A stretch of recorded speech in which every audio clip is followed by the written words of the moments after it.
Hey guys, this lesson is 7-7 and it's called Infinite Riemann Sums and the Construction of the Definite Integral.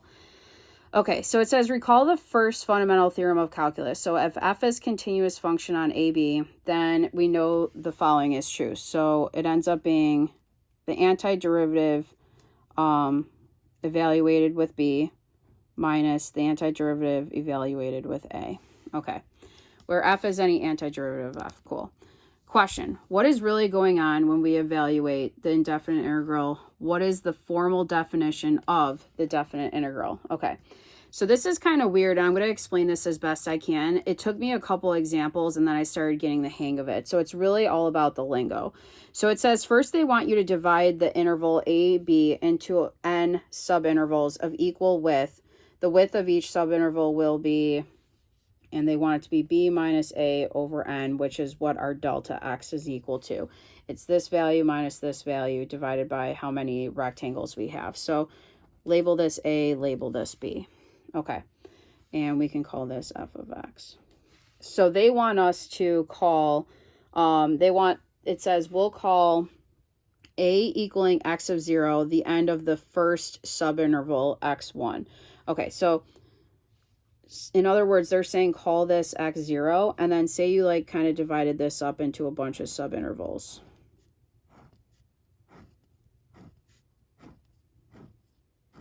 Okay. And we're kind of thinking about just like rectangles. Like I'm just doing rough ones here. Okay, like something like that. Okay. So they're saying that this would then be called x1, this would be x2, x3, so forth, all the way to x to the n would be where b is. So this value of any c that they pick in between the interval is going to be the coordinate c1 of f of c1. This coordinate anywhere in between would be c2, f of c2, and so forth. Okay, so it says denoted by C2. Cool. Okay, so then if we kind of turn the page, this is how we can kind of represented what we just did. So it says, if you continue in this manner for each of the n subintervals, if we do so, what is the approximated area under the curve? Okay, so the area then, based on our graph on the previous page, would be approximately equal to f of c of 1, right? Or c of 1, times whatever our delta x is, that width in between the intervals. So then I would do f of c of 2 times delta x plus f of c of 3 delta x plus ... and I would take it all the way to f of c of n delta x. Okay, so then if I'm looking at area, that what I can do is I can divide out the delta x from all of this. So I can say this is f of c1 plus f of c2 plus f of c3 plus ... f of c to the n times delta x, and kind of yank it out. So another way to write this is we can pretty much write this as a summation. So we can say that the area is approximately the summation, I equaling 1, okay, so c of I, think of it as c of I, to n, okay, of f of c of I delta x. Okay, so if we kind of look at the next thing, it says, note that if we take more and more subintervals, the approximation gets more and more accurate. In fact, we wish to make indefinitely many subintervals. This leads to the following limit definition of the definite integral. And this is kind of what this whole lesson is about. So it says the limit as n approaches infinity is going to be the summation of I equaling 1 to n of f of c of I delta x. So that is equal to the integral from a to b of f of x dx. Okay, so this is another way that we represent our definite integral is with the limit of a sum. Okay, so if we go down here, I just want you guys to add something to this definition part. So it says the definite integral of f of x from a to b is given by this. Another way to think about this inside part, C of I, so I kind of just like breaking this down. I felt like it made it easier for me. I watched Khan Academy, and this is kind of how they suggested to do it, and I really like it. So this is I equals 1. So this is f of the C of I. If you think of what CI is it's the initial value plus delta x times I, okay? All of that times delta x. So this is super important because this is going to help us with all the rest of the examples on this packet, but you kind of can't do this without understanding that C of I, whatever is that value, it's always the initial plus whatever the delta x is times however many numbers, like, right, that you go out to n, so all the way up to n. Okay, so then it says there will be instances on the AP test in which we need to use the limit definition to convert a given indefinite Riemann sum into a definite integral. Okay, so for example 1, it says write the limit of this as a definite integral and evaluate that definite integral. So there were a ton of questions that he had on this, so we're just going to work all of them together. I think I only put one on the actual homework. So this is what you want to do. You want to, all this is about recognizing what you're looking at. So like I said before, this is the general format of what's going on. You have f of this C of I times delta x. So like what they're giving you here, this part right here is your f of C sub I, okay? This right here is your delta x. So once you recognize that, it makes it a lot easier. So if we break down delta x, so here's delta x, it's 3 over n, okay? You have to remember that delta x is equal to b minus a over n. So that means looking at this, I know that b minus a has to equal 3 because 3 is on top, so that's got to be equal to what that is. So when we go to try to figure out our integral, okay, what the other thing that we're going to pay attention to is what's going on the inside of our function. So if this is f of C of I, we're just going to kind of look at what's going on with C of I. So C of I is equal to a plus I delta x. Okay, so in our format, if we look at what we have 2 plus, and technically it's I times 3 over n. Okay, so in other words, this is my delta x, 3 over n, this is my I. So in other words, this a in my integral is going to be a 2, so I can kind of fill that in there. So if I'm trying to figure out what b is, what minus 2 is going to get you a 3? Well, that's going to be 5. Okay, so this is the hard part, is figuring out your b and your a. So what you're going to do is you're going to write your integral. It's going from 2 to 5. Now, this is like, you're looking at this as f of some thing in the middle, okay? So pretend this isn't there. Your function is just going to be an x squared. This is like your function squared, okay? So it's the integral of x squared dx. So this is the limit format for this, okay? It's not pretty, but this is where it's coming from. So they wanted us to then evaluate this. So if, I mean, now this is kind of easy.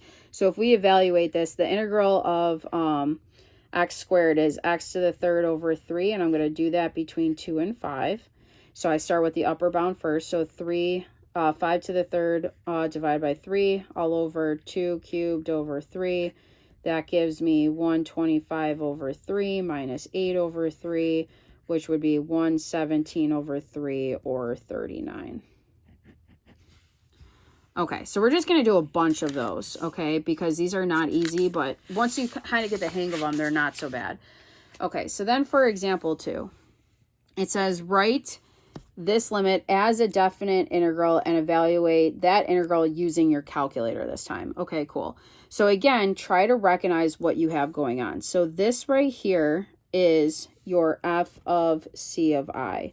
This is your delta x. Okay, so we're going to start by looking at delta x. So delta x is equal to the 1 over n. So you guys got to remember that delta x is equal to b minus a all over n. So that means 1 has to equal what b minus a is. Okay, so then I'm going to focus on the function that's inside, or I should say the value that's inside my function, my c sub I. So this 7 plus I over n. So C of I is in the format of a plus I delta x. So my CI right now is 7. So that's my initial value plus, and then I have I times the 1 over n. If I just rewrite this as 1 over n, okay, that's where delta x is. So I now know that A has to be 7. So what minus 7 gives you 1? Well, that would make your B an 8. So in my integral, when I go to write it, I'm going from a 7 to an 8. My function is just ln of, you're kind of thinking about all of this. The c sub I is like your x. So it's just ln of x dx. So they want us to figure that out in our calculators. So I can do that pretty quick. So again, if you guys hopefully watched the previous video, you click math, you go to number 9. We would go from 7 to 8 of ln of x dx.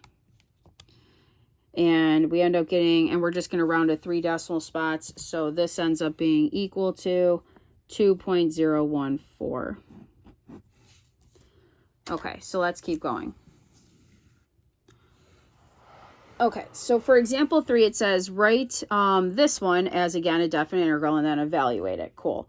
So first thing to recognize is that this, again, is your f of c of I. This is your delta x. So we kind of go at delta x first. So that's 2 over n. So don't forget that delta x is b minus a over n. So that means my b minus a has to equal 2. Okay. So now this function is e to the x. So right now I know my integral is going to be e to the x dx, but I have to figure out what my a and my b are. So I'm going to focus on what's going on inside this exponent or that function right there. So if c to the I is equal to a plus I delta x, what I have going on right now, if you notice, I don't have any constant. So the constant or the a is actually starting at 0 this time. And then it's plus I times the 2 over n, or that delta x. Okay, so if a starts at 0, b has to be 2, so that 2 minus 0 can equal the 2. So over here, the only last thing I got to add in is the 0 to 2. So then they asked me to evaluate this. So the integral of e to the x is just e to the x. I'm going to evaluate that between 0 and 2. So that's going to give me e to the 2, right? Figure out for the upper bound minus the lower bound. And that's just going to give you e to the 2 minus 1. And that would be your answer. And we're going to leave it like that because it's exact. Okay. Keep going. Okay, so then for this one, it says more examples of converting Riemann sums to definite integrals. Okay. If n is a positive integer, then the limit as n approaches infinity of that function can be expressed as what?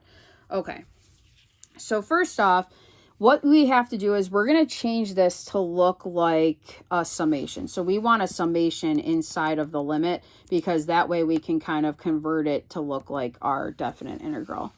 Okay, so what this would be is the limit as n approaches infinity. Now I still have that 1 over n in front, but now I'm going to represent everything else in those brackets as a sum. So if you guys look at what's changing in all of these is this number right here.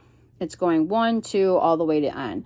So i's initial value is 1, and then it ends at n, and we end up having 1 all over 1 plus I over n, right? We're going to use I.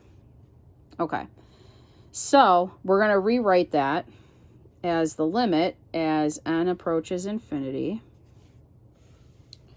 of, we're going to just tuck this back in.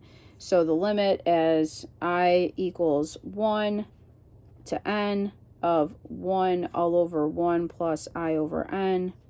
And we're going to just times the 1 over n. Now this looks like the format we know. This is going to be our f of c I. And this is going to be our delta x. So delta x is equal to 1 over n. So delta x is also b minus a over n. So I know b minus a is going to be 1. Okay. So if we have c of I is going to be a plus I delta x. So in this one, we're just going to kind of split this up. So 1 over 1 is 1. then we're going to end up having I times 1 over n. Okay, and that's just kind of like thinking of 1 divided by 1 over n. We flip the fraction, right? And I mean, that's how we're going to get the delta x that way. Okay, so my a has to be 1. So what minus 1 gives you 1? Well, that's going to be 2. So my definite integral needs to be a 2 to 1 type thing. Now, so that automatically eliminates choice A.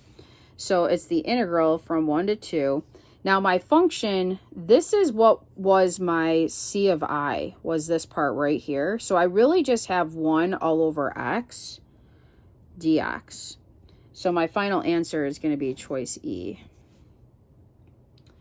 Okay, so that's it for that one. Okay, so then turn the page. You guys are going to start seeing a pattern, and that's a good thing. So we got, I think it's like 4 more. So looking at number 2, kind of similar. There is a little slight difference in this one. So again, what we want is we want a limit with a summation. So we're going to say the limit as n approaches infinity of 1 over n. Now the sum for this one's different. So the number that changes, it's going 1, 2, all the way to n minus 1. So it's ending at n minus 1. So we can't technically say that it's starting at 1 this time because it's not ending at normal n, it's ending at minus 1. So we have to take 1 away. So it's actually starting at 0. And then we end up having the function being I over n squared. Okay, so then now again, I'm just going to move that over. So the limit as n approaches infinity. So I'm trying to write this in a way you guys can see, of the sum n minus 1, I equaling 0 of I over n squared 1 all over n. Okay, so my delta x is equal to 1 over n. Delta x is just b minus a over n. So b minus a has to equal 1 then, right? 1 and b minus a. So right now, looking at c of I being a plus I delta x. And I know I keep writing it every time. I just think it's easier to kind of see. Right now, this is like what's in my function. I have just I over n. So that means I don't have a constant. And then it's I times 1 over n. Okay, so a is 0. So that means b has to be 1. So your definite integral then is going from 0 to 1. Your function is just going to be this function squared. So it's just an x squared dx. So you get choice B. Okay, so that's that one. So now let's look at number 3. So number 3 says the expression 1 over 50 times, and then they have this thing, is a Riemann sum for what? Okay, so again, we want to rewrite this differently. So we end up having 1 all over 50 of the sum. And it's, okay, so the numbers are going from 1 to 50. So it's I equaling 1 going to 50 of radical. And the thing that's changing every time is this number. So it's going to be I over, right, 50. Okay, so then I'm going to rewrite that so that it's tucked in.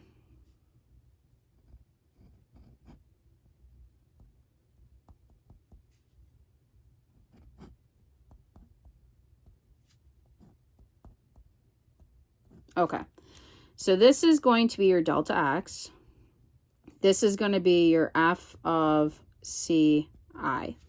So again, delta x being 1 over 50 means if I have delta x equaling b minus a over n, that means b minus a has to equal 1. So right away that cancels out e because it's going from 0 to 50. So that can't be it. Okay.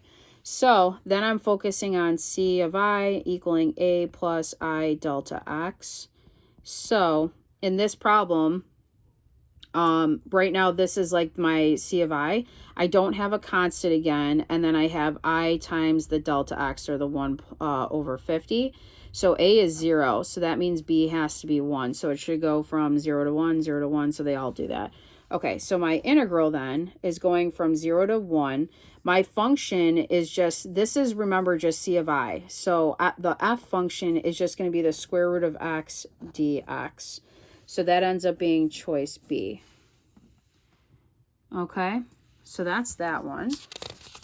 Turn the page, we got 2 more. Okay, so then for number 4, this was, I hate Roman numeral questions, but they want to know which of the following pretty much is true. So it says, if the closed interval between 0 and b is divided into n equal parts, each of length b minus a over n, then the definite integral of the derivative of f of x dx is equal to which of the following 3? Okay. So the first thing we're going to do is actually just figure out the integral, like kind of just write out what it would be. So if we start with just looking at the integral as is, this is equal to us, right, taking the integral of that, which would be f of x, and then we're going to evaluate it between 0 and b. So that's going to give me f of the upper limit minus f of the lower limit, which is choice 3. So 3 is definitely an answer. So that actually eliminates a lot already. So it has to be either C, D, or E. Okay. So then the second part is we're going to do it with our summation symbol, right? So our integral of a to b, I'm going to write what it is again, just so we have it in front of us, of f of x dx is equal to the limit as n approaches infinity of the summation with n, I equaling 1, of f of c sub I delta x. Okay, so this is like just our standard formula. So now we're going to do it with what we have. Sorry, this is getting sloppy, guys. Okay, so with what we have the integral from 0 to b of the derivative of f of x dx. So that's going to equal the limit as n approaches infinity of our summation from I equaling 1 to n of the derivative of f of c sub I delta x. So now kind of focusing on what that gives me, I know that delta x is, if I kind of look at it, delta x is equal to b minus a over n. So right now I know my a though. My a is 0. So I have b minus 0 over n or b over n. Okay, so that's delta x. So then your c of I is a plus I delta x. So again, we know what a is. A is 0. Our delta x is b over n. Okay, so our c sub I is actually just going to be bi over n. So if we kind of rewrite that now as our limit looking this way with our formula, we end up having the integral from 0 to b of the derivative of f dx is going to equal the limit as n approaches infinity. And again, we're trying to follow this format, is going to be the derivative of our c sub I, which we said was bi over n, divided by times b over n. So that is choice 2. And choice 1's not going to work because that's not equal to what 3 is. Like, we don't know what f of 0 is, so we can't conclude that. So my final answer then is on that question is going to be choice E. Okay, so that was number 4. Okay, then number 5, it says, which of the following limits is equal to the definite integral from 3 to 5 of x to the 4th dx? Okay, so again, try to remember your rule. This is what it is. I'm just going to write it real quick because I like having it in front of me.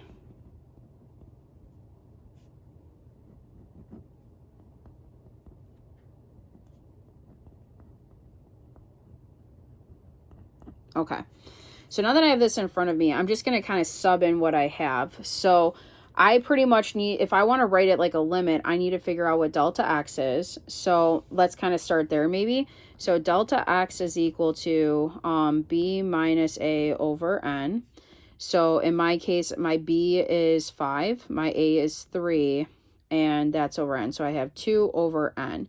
So right away, looking at these answers, I can eliminate choices C and A because this is going to be delta x along the edge, and I have 2 over n, 2 over n. So it's got to be either B or D. Okay, so then I'm going to focus on the function inside.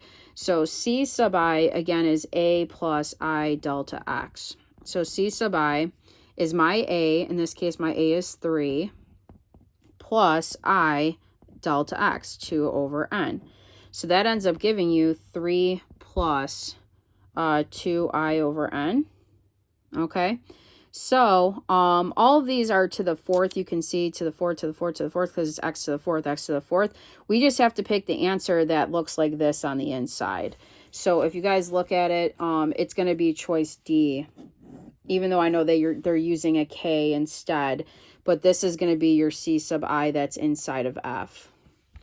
Okay, guys, so that's it for this lesson and for this week. So try the assessment. There's only 20 questions. They're all AP questions. And please come to office hours if you guys have any questions. Thanks.